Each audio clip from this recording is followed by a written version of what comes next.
الرحمن الرحيم ألم نجعل الأرض مهادا والجبال أوتادا.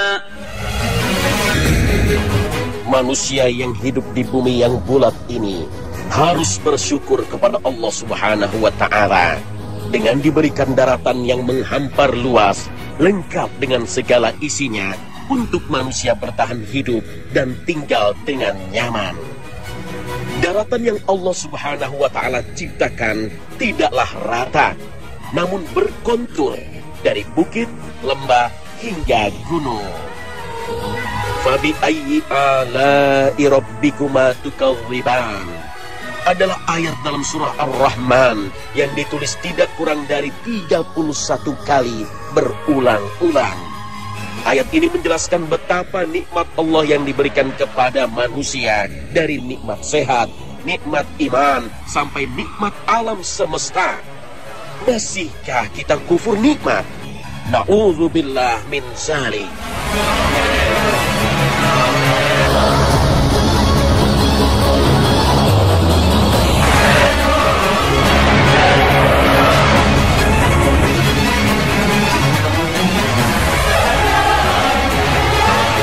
Assalamualaikum pemirsa Khazanah Ensiklopedia Islam Dunia. Pagi ini kami hadir kembali dengan serangkaian informasi untuk Anda. Sepanjang sejarah, manusia selalu terpana oleh tinggi dan besarnya gunung. Mereka menganggap gunung adalah tempat suci, bahkan tempat bersemayam Tuhan. Dari Gunung Fuji hingga Gunung Himalaya menjadi tempat yang sakral. Di tanah air, Gunung Merapi, Gunung Bromo, sampai Gunung Lawu dikaitkan dengan mistik dan supranatural. Padahal dalam Islam, gunung memiliki fungsi secara ilmiah, yang menempatkan kembali fungsi gunung secara ilmiah. Dalam Al-Quran, kita temukan kata gunung sebanyak 49 kali. Di antaranya, 22 ayat menyebutkan fungsi gunung sebagai pasak atau tiang pancang. Bukankah kami telah menjadikan bumi itu sebagai hamparan dan gunung-gunung sebagai pasak? Al-Quran Surah An-Naba ayat 6 hingga 7. Pasak atau paku besar merupakan benda yang menancap ke dalam. Artinya, kepala pasak yang tampak di luar selalu jauh lebih pendek dibanding panjangnya pasak yang terhujam. Ketika agama-agama primitif selama ribuan tahun hanya takjub pada ketinggian gunung, Al-Quran mementahkan kekaguman sesat mereka itu. Ternyata bukan tingginya, tetapi kedalaman akar gunung yang menghujam sampai 15 kali lipat dari tinggi di atas permukaan bumi. Itulah yang lebih dahsyat. Al-Quran menegaskan bahwa fungsi gunung adalah pasak bumi yang memanjang ke bawah tanah dengan kokoh. Itu adalah sebuah konsep tentang gunung yang sangat mutakhir dan baru dikenal. Para ahli geofisika menemukan bukti bahwa kerak bumi berubah terus dengan teori lempeng tektonik yang menyebabkan asumsi bahwa gunung mempunyai akar yang berperan menghentikan gerakan horizontal litosfer. Teori lempeng tektonik menyebutkan bahwa kulit bumi berupa 12 lempeng litosfer setebal 5-100 km mengapung di atas substratum plastis atau astenosfer yang tebalnya sampai 3000 km. Lempengan itu bergerak secara horizontal dan saling bertabrakan dari waktu ke waktu dan terlipat ke atas dan ke bawah, melahirkan gunung-gunung. Dengan kata lain, kita dapat menyamakan gunung dengan paku yang menjadikan lembaran-lembaran kayu tetap menyatu. Dan telah kami jadikan di bumi ini gunung-gunung yang kokoh, supaya bumi itu tidak goncang bersama mereka. Dan telah kami jadikan pula di bumi itu jalan-jalan yang luas, agar mereka mendapat petunjuk. Al-Quran Surah Al-Anbiya ayat 31. Dan dia menancapkan gunung-gunung di bumi, supaya bumi tidak goncang bersama kamu. Al-Quran Surah An-Nahl ayat 15. Memang sejak tahun 1620-an, Para ilmuwan seperti Francis Bacon dan R.P.F. Placer dari Prancis mengamati kemungkinan bahwa dahulu benua Amerika, Eropa, dan Afrika pernah menyatu. Pada 1858, Antonius Schneider mengemukakan konsep continental drift, mengambangnya benua-benua. Kemudian menurut ahli geologi Austria, Edward Swiss, semua benua dulunya memang menjadi satu, diberi nama Gondwana. Sedangkan ilmuwan Jerman Alfred Wegener menamakannya Pangea. Sekitar 180 juta tahun lalu, Pangea terbelah menjadi dua bagian, yang masing-masingnya bergerak ke arah yang berbeda. Salah satu daratan atau benua raksasa ini disebut Gondwana, yang meliputi Afrika, Australia, Antartika, dan India. Benua raksasa kedua adalah Laurasia, yang terdiri dari Eropa, Amerika Utara, dan Asia lain di luar India. Benua-benua yang terbentuk setelah terbelahnya Pangea bergerak di permukaan bumi secara terus-menerus sejauh beberapa sentimeter per tahun. Peristiwa ini juga menyebabkan perubahan perbandingan luas antara wilayah daratan dan lautan di bumi. Kecepatan pergerakan itu 1 cm per tahun di Laut Arktik, 6 cm per tahun di Khatulistiwa, sampai 9 cm per tahun di jalur pegunungan. Dan konsep continental drift atau gerakan mengapung dari benua ini sebenarnya telah terlebih dahulu dijelaskan dalam Al-Quran. Dan kamu lihat gunung-gunung itu, kamu sangka dia tetap di tempatnya, padahal ia berjalan sebagai jalannya awan. Meski gunung berfungsi sebagai pasak, tetapi ia tetap mengikuti pergerakan lempeng benua di atas lapisan magma, seolah awan yang bergerak di atas langit.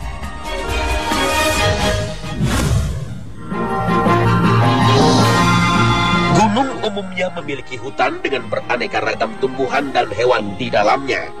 Namun bukan saja nuansa hijau, tapi masih ada satu hal yang dapat menutupi sebagian besar puncaknya, yaitu salju.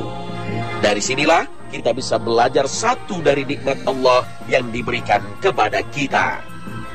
Di puncak gunung yang tinggi, salju tidak mencair dan tetap tampak melimpah. Padahal posisinya yang dekat dengan matahari seharusnya lebih panas daripada dataran di bawah gunung. Namun faktanya, rendahnya tekanan udara di atas gunung maka membuat kerapatan udara juga rendah, yang berakibat rendahnya kemampuan untuk menyerap panas matahari.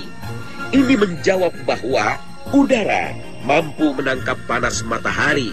Makin padat kerapatannya, maka makin banyak panas matahari yang diserap. Dan makin tinggi puncak gunung, maka makin rendah kerapatan udaranya. Subhanallah. Selain keajaiban di daratan, Allah Subhanahu wa Ta'ala menunjukkan kebesarannya dengan menciptakan gunung berapi di bawah laut. Menurut catatan, ada sekitar 5.000 gunung di bawah laut yang letaknya tersebar di berbagai belahan dunia, termasuk Indonesia.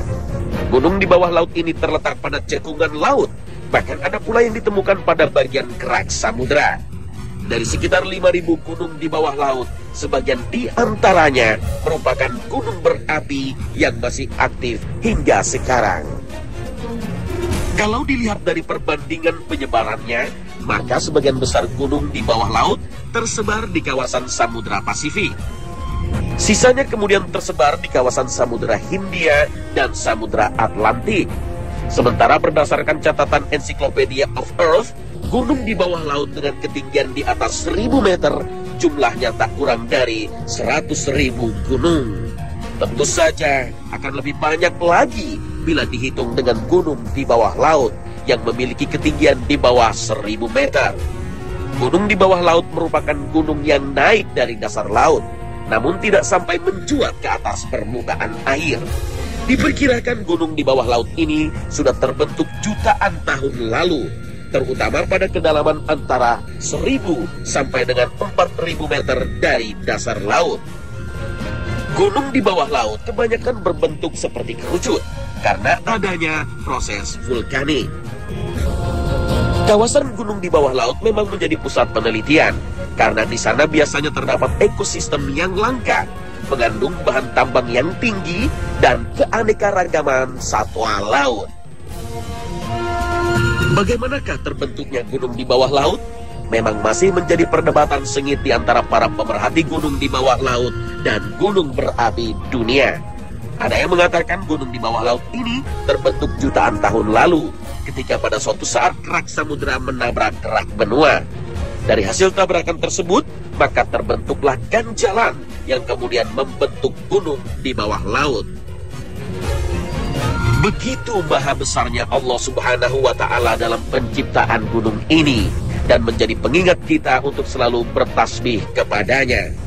Segala puji bagi Allah, Dia akan memperlihatkan kepadamu tanda-tanda kebesarannya, maka kamu akan mengetahuinya, dan Tuhanmu tiada lalai dari apa yang kamu kerjakan. Al-Quran, Surah An-Naml, ayat 93.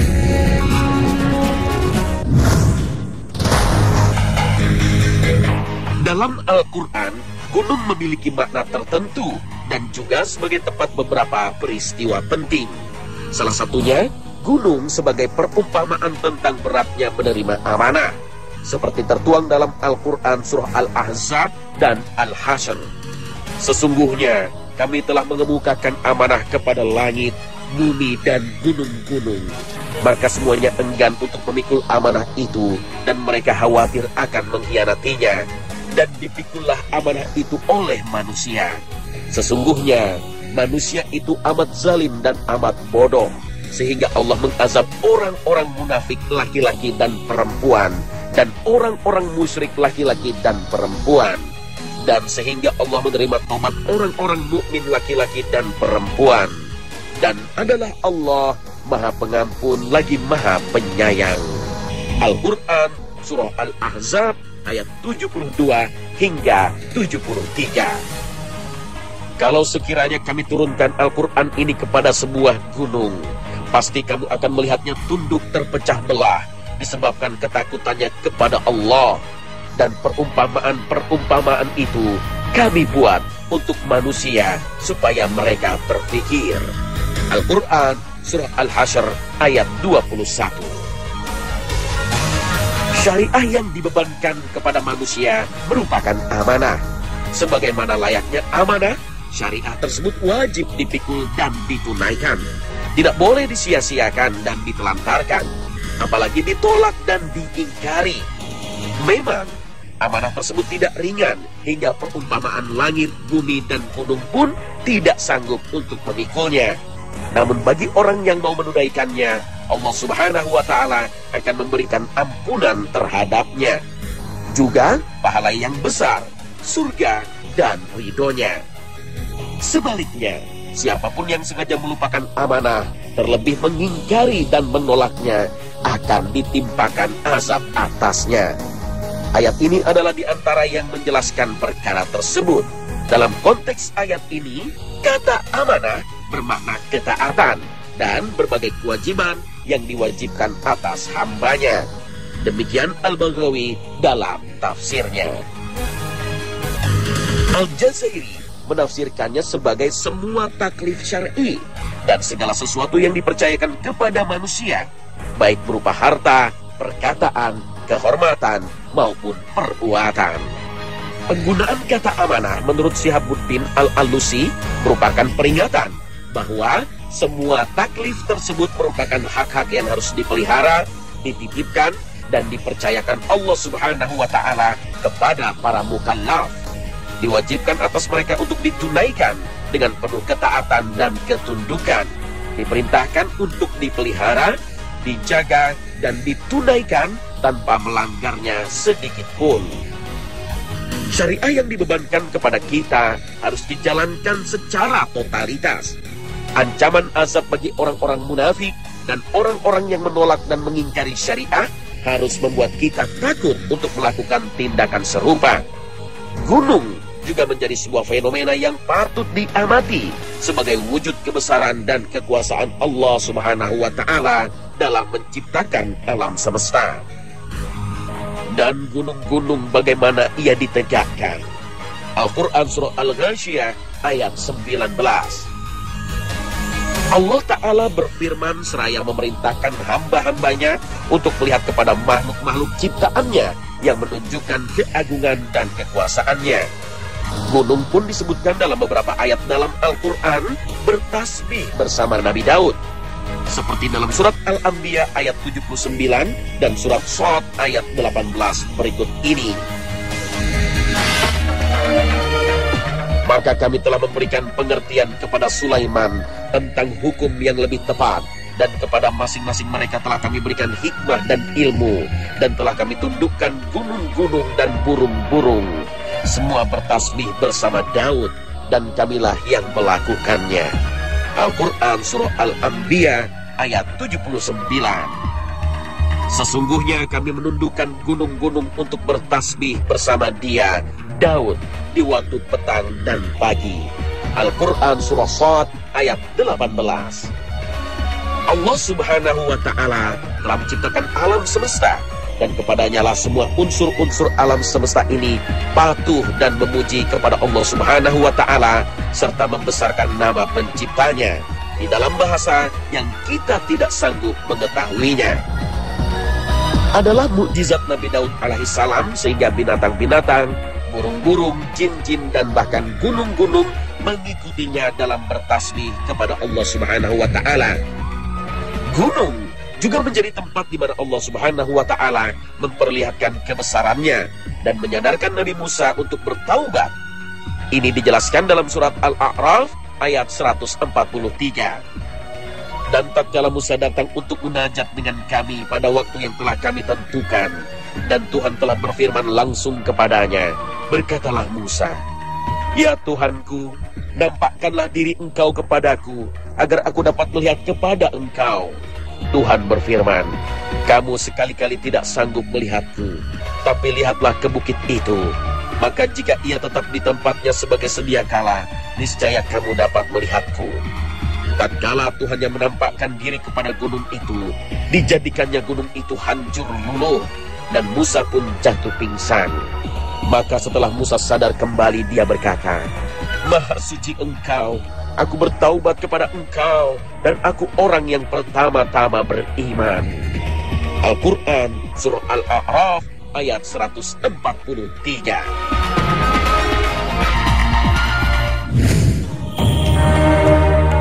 Allah Subhanahu wa Ta'ala begitu menekankan pentingnya gunung bagi kehidupan umat manusia. Bahkan Allah menyebut gunung dalam Al-Quranul Karim, seperti di surat At-Takwir ayat 3 dan Al-Qaryah ayat 5.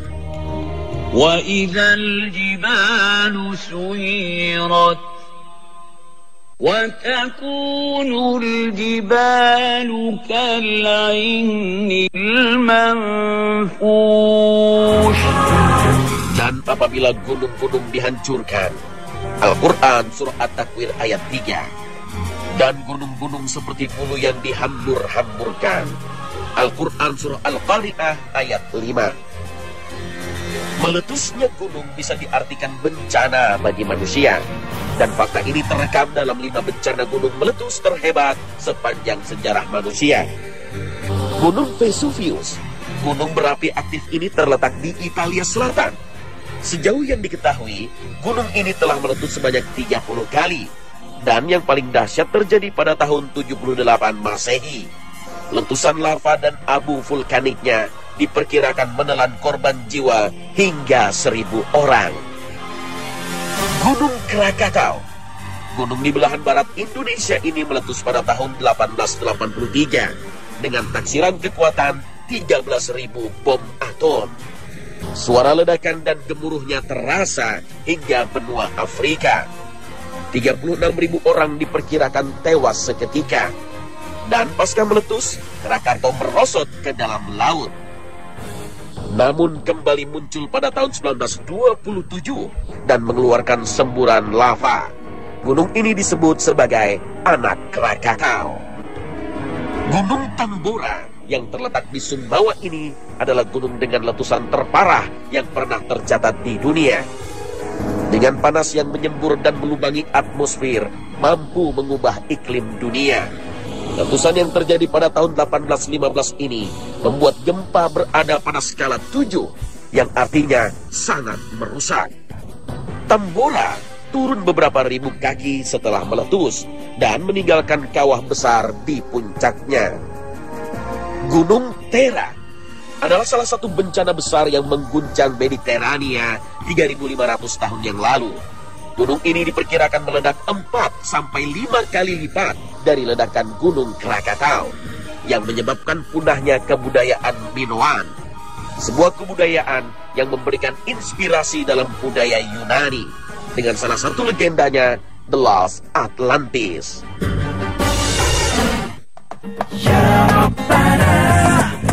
Nah, pemirsa Khazanah, berakhir sudah kebersamaan kita pagi ini. Semoga informasi tadi dapat menambah wawasan dan keimanan kita kepada Allah Subhanahu wa Ta'ala. Wassalamualaikum warahmatullahi wabarakatuh.